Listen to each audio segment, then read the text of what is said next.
एक दिन सोहन अपने अमीर भाई मोहन के घर जाता है और कुछ पैसे मांगता है तो मोहन कहता है मैंने कोई अपार धन जमा करके तो रखा है नहीं कि कोई भी आकर मांगेगा और मैं दे दूंगा। तो सोहन कहता है नहीं भैया, 3 दिनों से मैंने कुछ नहीं खाया, इसलिए आप अगर 50 रुपए दे देते तो।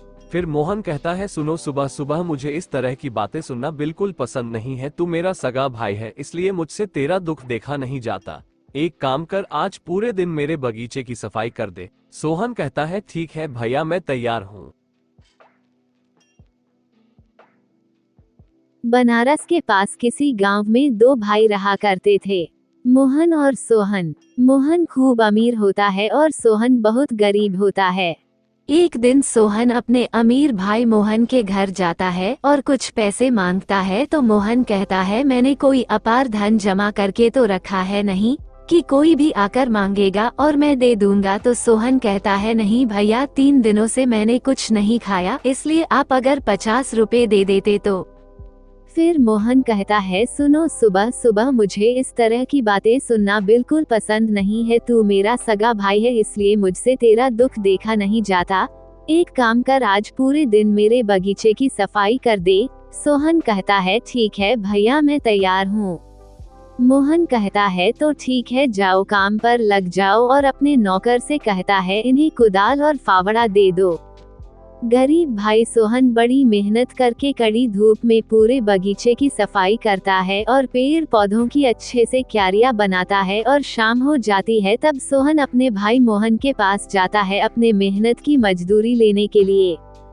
तो मोहन कहता है हाँ, बहुत अच्छा काम किया है तूने, और अपने नौकर को आवाज लगाता है इसकी मजदूरी लेकर आओ। तो नौकर 4 रोटी और थोड़ी सी सब्जी लाता है और वहाँ रख देता है। फिर मोहन कहता है ये लो तुम्हारे पूरे दिन की कमाई। तो सोहन कहता है सिर्फ 4 रोटी। तो मोहन कहता है आटा खरीदना नहीं पड़ा, जलाने का खर्चा बच गया और मेहनत भी नहीं करनी पड़ी, और क्या चाहिए। तो सोहन कहता है हाँ वही तो है, और क्या चाहिए मुझे फिर अमीर भाई का। मोहन कहता है सुन, कल मेरा जन्मदिन है, तू और तेरी बीवी घर पर खाना खाने आना और लोगों की थोड़ी मदद भी कर देना। तो गरीब भाई सोहन कहता है जरूर आऊंगा, भैया के जन्मदिन में भाई ना आए ऐसा हो सकता है क्या, जरूर आऊंगा जरूर आऊंगा। सोहन 4 रोटी लेकर घर पहुंचा तो उसकी बीवी कहती है क्यों जी, आपने सारा दिन मेहनत किया और भैया ने सिर्फ 4 रोटी ही दी। फिर सोहन कहता है भैया ने परिश्रम की, जितनी कमाई समझी उतनी ही दी मुझे, आओ इसे खाकर पानी पी लेते हैं। तो उसकी बीवी कहती है और कल क्या होगा। तो वो कहता है अरे हाँ, कल तो निमंत्रण है ना, अच्छा अच्छा खाना मिलेगा, बहुत सारा खाना खाएंगे। फिर उसकी बीवी पूछती है कल निमंत्रण कहाँ है, ये तो बताइए। तो सोहन कहता है कल भैया का जन्मदिन है, उन्होंने खुद हम दोनों को बुलाया है। तो उसकी बीवी कहती है क्या कह रहे हैं, भैया ने हमें बुलाया है। तो वो कहता है आखिर मैं उनका छोटा भाई जो हूँ, बस थोड़ा काम में हाथ बटाना होगा, अब मुझे तो थोड़ा काम करना ही होगा। तो उसकी बीवी कहती है भैया का जन्मदिन है पर हम खाली हाथ कैसे जाएंगे। तो वह कहता है पर भैया बहुत बड़े आदमी हैं, भैया को देने के लिए तो हमारे पास कुछ नहीं है। तो उसकी बीवी कहती है फिर भी हमें कुछ तो लेकर जाना ही पड़ेगा ना जी। तो वह कहता है अच्छा, माँ के साथ मेरे और भैया की एक तस्वीर थी ना, बक्से में वह रखी है। तो उसकी पत्नी कहती हाँ है। तो फिर वह कहता है उसी तस्वीर को कल कागज में मोड़कर ले जाऊंगा। फिर उसकी पत्नी बक्से में से वह तस्वीर लाकर उसको देती है। अगले दिन वह और उसकी पत्नी अपने भैया के जन्मदिन पार्टी में जाते हैं। वहाँ पहुँचते हैं तो उसकी पत्नी कहती है जाइए, जाकर तस्वीर दे दीजिए। अपने भाई के पास पहुंचकर सोहन कहता है ये लीजिए भैया आपका तोहफा, माँ के साथ आपकी और मेरी बचपन की तस्वीर। तस्वीर लेते हुए उसका अमीर भाई मोहन कहता है ओहो, तू तो इतनी देरी से आया, जाकर अब मदद कर। फिर अपने नौकर से कहता है रामू सुन, जा इनको काम समझा देना। उसके नौकर ने गरीब भाई को झूठे बर्तन उठाने के लिए कहा और उसकी पत्नी को झूठे बर्तन साफ करने के लिए कहा। दोनों ने पूरी पार्टी में उसने झूठे बर्तन उठाए और उसकी पत्नी ने झूठे बर्तन माजे। सब लोग खाकर चले गए। उसके बाद उन दोनों का खाना खाने का नंबर लगा, वह भी बहुत कम, थोड़ा सा चावल मिला और थोड़ी सी सब्जी। इस पर उसके अमीर भाई मोहन ने कहा, अब पूछना मत, गेस्ट कुछ ज्यादा ही आ गए थे, इसके लिए खाना ही खत्म हो गया। तुम तो घर के ही सदस्य हो ना, इसलिए जो बचा है उसे खाने में कौन सी शर्म, खा खा पेट भर खा।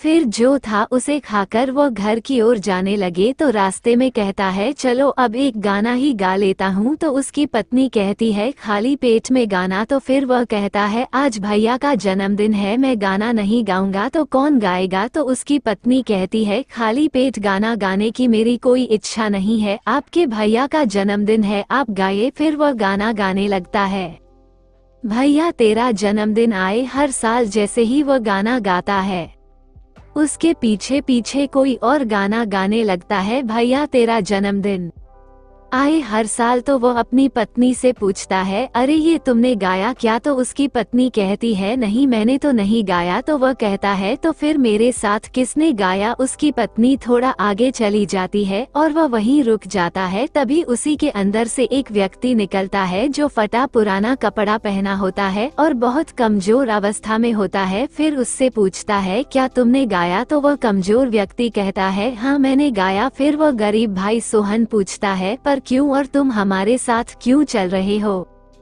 तो वह कमजोर व्यक्ति कहता है, मैं तुम्हारे साथ क्यों चलूंगा, मैं तो तुम्हारे भीतर ही हूँ। फिर गरीब भाई सोहन कहता है, क्या मतलब, कौन हो तुम? तो वह कमजोर व्यक्ति कहता है, अभाव, तुम्हारी भूख, तुम्हारी दरिद्रता, तुम्हारा कष्ट, तुम्हारी मजबूरी।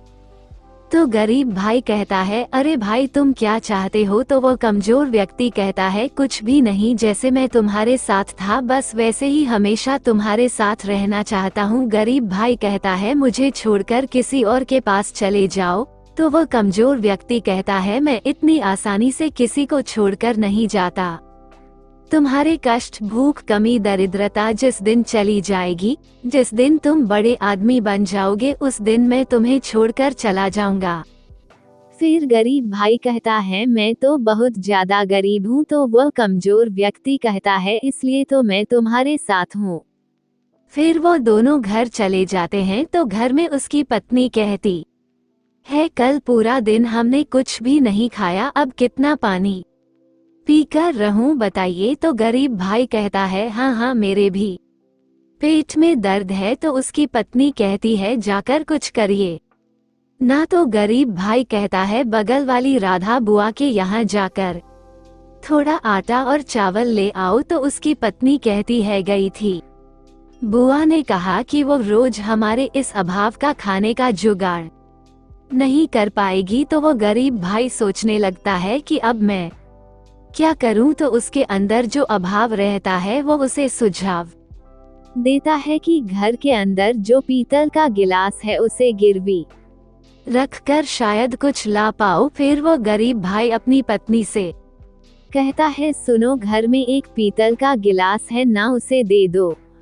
गिरवी रखकर शायद कुछ मिल जाए। फिर उसकी पत्नी कहती है, हाय हाय, एक एक करके सब चला गया, आखिर में बस एक गिलास ही तो है। पर तभी अंदर से वह अभाव कहता है कि भूख की आग बहुत बड़ी आग है। तो गरीब भाई मन में कहता है, मैं इस आग को मैं और बर्दाश्त नहीं कर पा रहा हूँ। फिर गरीब भाई अपनी पत्नी से कहता है, उसे दे दो। फिर वह बाजार जाकर उस गिलास को गिरवी रख देता है और उसे 100 रुपए मिल जाते हैं और कहता है, आज कल परसों तक तो चल ही जाएगा। तभी अंदर से वह अभाव उसे सुझाव देता है कि क्यों सूखी रोटी ही खाओगे क्या, थोड़ा आलू मटर और पनीर ले लो, देखना रोटी के साथ खाने में बड़ा मजा आएगा।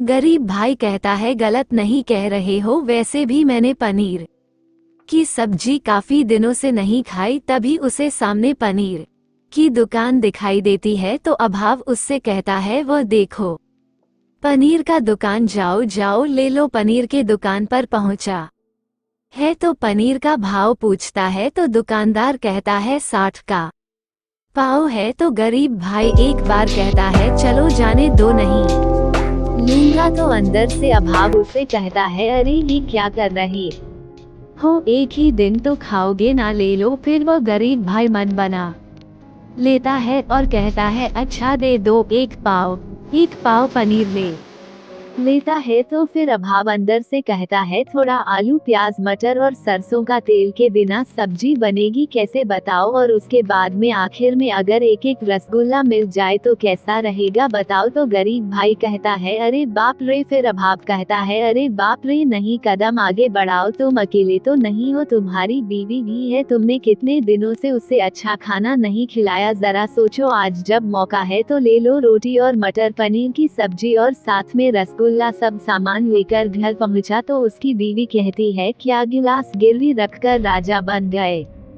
आलू मटर पनीर रसगुल्ला जो मिला सब लेकर आ गए। फिर गरीब भाई कहता है अरे एक ही दिन तो खाऊंगा ना। तो उसकी बीवी कहती है तो क्या दूसरे दिन पेट पर कपड़ा लपेट कर रहोगे।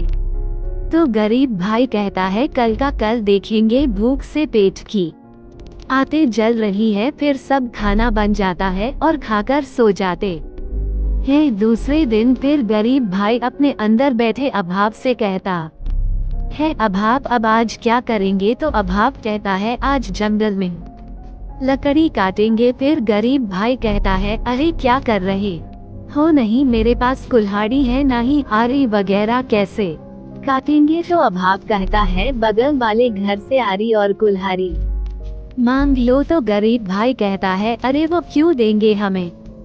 तो अभाव कहता है देंगे जरूर देंगे, उन्हें कहना कि लकड़ियाँ बेचकर जो आमदनी होगी उसे कुल्हाड़ी और आरी का किराया चुका देंगे। फिर गरीब भाई कहता है तुम कहते हो तो चलो मानता हूँ। फिर वो आरी और कुल्हाड़ी लेकर अभाव के साथ जंगल में चला गया। रास्ते में चलते चलते अभाव उससे कहता है इस जंगल में बड़ा पत्थर कहाँ है, क्या तुम जानते हो। फिर गरीब आदमी कहता है हाँ जानता हूँ, पूरी जिंदगी यही तो लकड़ियाँ काटी है। तो अभाव कहता है उस तरफ ही चलो। तो गरीब आदमी कहता है अभाव तुम्हारे मन में क्या चल रहा है, मैं कुछ समझ नहीं पा रहा हूँ, मुझसे सब खर्च तो करवा लिया, अब क्या मेरी जान लेना चाहते हो। तो अभाव कहता है अभाव होने के कारण तो तुम पहले ही मर रहे हो और कितनी बार मरना चाहते हो, चलो चलो। फिर उस बड़े पत्थर के पास पहुंचने पर अभाव कहता है इस पत्थर को हटाओ। तो गरीब आदमी कहता है इतने बड़े पत्थर को मैं अकेले कैसे हटाऊं। फिर अभाव कहता है सोचो तुम्हारा घर के छत पर एक छेद है, अत्यधिक बारिश में पानी टपक रहा है।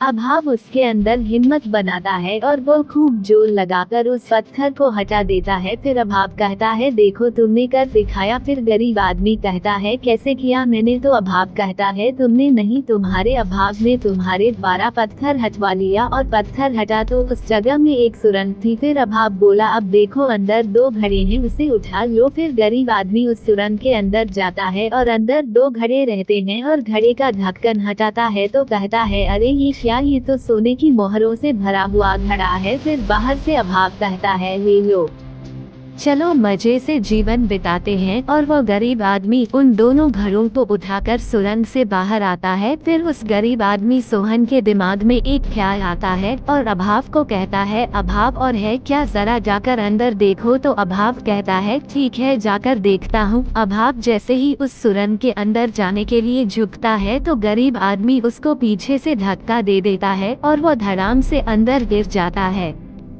फिर वो गरीब आदमी फिर से उस पत्थर को धक्का देकर सुरंग को बंद कर देता है। अभाव अंदर से आवाज देता है ये तुम क्या कर रहे हो। तो गरीब आदमी कहता है तुम यही इस सुरंग में दबे पड़े रहो, अगर तुम साथ रहोगे तो ये सारी मोहरें 2 दिन में ही खत्म हो जाएगी और ऐसा बिल्कुल नहीं होने दूंगा। फिर कुछ दिनों बाद में वह अपने अमीर भाई मोहन के पास जाता है और कहता है भैया कल मेरा जन्मदिन है, आप आइएगा जरूर। फिर उसका अमीर भाई कहता है अरे बाप रे, तू अपने जन्मदिन पर मुझे निमंत्रण दे रहा है। फिर वो गरीब भाई कहता है हाँ आखिर मेरे अपने आप ही तो हैं, यहाँ गांव के सभी लोग आएंगे, आप भी आना जरूर आना, बहुत सारी खरीदारी करनी है, चलता हूँ मैं। फिर उसका अमीर भाई सोचने लगता है कि एक दिन जो मेरे यहाँ काम किया करता था बस कुछ एक रोटी के लिए, वह आज बहुत खरीदारी करने लग गया, इस मामले को देखना पड़ेगा। फिर उसका अमीर भाई अगले दिन जन्मदिन पार्टी में पहुँचता है तो देखता है कि उसका गरीब भाई सोहन सबको बहुत बड़ी पार्टी देता है। ये सब उसका अमीर भाई देखकर सोचता है पुलाव, मिठाई, पूरी अरे बाप रे, ये तो बहुत कमाल की बात है, घर को भी 2 दिनों में चमका दिया। ऐसा लगता है कि मुझसे भी बड़ा आदमी बन गया है, लेकिन कैसे पता लगाना पड़ेगा। तभी गरीब भाई मिल जाता है और कहता है, अरे भैया आप आ गए, आइए चलिए कमरे में चलिए, पहले मुंह मीठा करिए उसके बाद सबसे मिलवा देता हूँ। ठीक है चलिए। कमरा भी एकदम शानदार था, उसमें सोफा और कलर किया हुआ। तो उसका अमीर भाई पूछता है, अरे तुझे इतने रुपए कहाँ से मिले? तो गरीब भाई कहता है, ये तो बहुत लंबी कहानी है भैया। फिर अमीर भाई कहता है, हम दोनों तो सगे भाई हैं, मुझे नहीं बताएगा तो किसे बताएगा? तो वह कहता है, हाँ वह तो नहीं, तो सुनो। फिर वह गरीब भाई अमीर भाई को सारी कहानी सुनाता है कि अभाव ने कैसे मुझे उस बड़े पत्थर के पास ले गया और मैं वहाँ से 2 घड़े सोने की मोहरें लेकर आया और अभाव को उसी सुरंग में बंद करके आ गया। इतना सुनते ही उसका अमीर भाई वहाँ से कर चला गया उस बड़े पत्थर के पास। मैं तुझे अमीर बनने दूंगा, तब ना मैं तुझे फिर से गरीब बनाकर छोड़ूंगा। मैं अभाव को फिर से तेरे पीछे लगा दूंगा। और उस बड़े पत्थर के पास जाकर उस पत्थर को हटाने लगता है और खूब ताकत लगाकर उस पत्थर को हटा देता है और अंदर से अभाव को बाहर निकाल लेता है। अभाव बाहर निकलते ही कहता है, बाप रे तुमने मुझे बचा लिया, यहाँ तो मेरा दम ही निकल रहा था। मैं हमेशा तुम्हारा आभारी रहूंगा। फिर अमीर भाई कहता है, जाओ जाओ फिर से मेरे भाई के पास लौट जाओ। तो अभाव कहता है, हाँ हाँ जाता हूँ जाता हूँ। फिर वो अमीर आदमी अपने घर पहुँचकर कहता है, इतनी देर में तो अभाव फिर से उसके घर में पहुँच गया होगा। अभाव का खेल भी शुरू हो गया होगा। इतना कहते ही पीछे मुड़कर देखता है तो अभाव उसके घर के पलंग पर ही लेटा रहता है। तो अमीर आदमी कहता है, क्या हुआ भाई के घर का रास्ता भूल गए क्या? चलो चलो तुम्हें दिखाकर आता हूँ। तो अभाव कहता है, तुम्हारा भाई तो बहुत बुरा इंसान है, मुझे सुरंग में बंदी बनाकर चला गया था। इसके बाद अब मेरा उसके साथ कोई संबंध नहीं है। तुम अच्छे इंसान हो, दोस्ती करने के लायक हो, मुझे मुक्त भी किया है, इसलिए मैंने तय किया है कि बाकी की जिंदगी अब तुम्हारे साथ ही रहूंगा। इतना कहते ही उसके घर के अंदर रखे अनाज के गोदाम में आग लग जाती है और सभी मजदूर भागने लगते हैं और उसके बर्बादी का समय शुरू हो जाता है। मेरे प्यारे दोस्तों, कहानी अच्छी लगी हो तो लाइक कीजिए और अपने दोस्तों में भी शेयर कीजिए और चैनल पर नए हो तो चैनल को सब्सक्राइब कीजिए। धन्यवाद।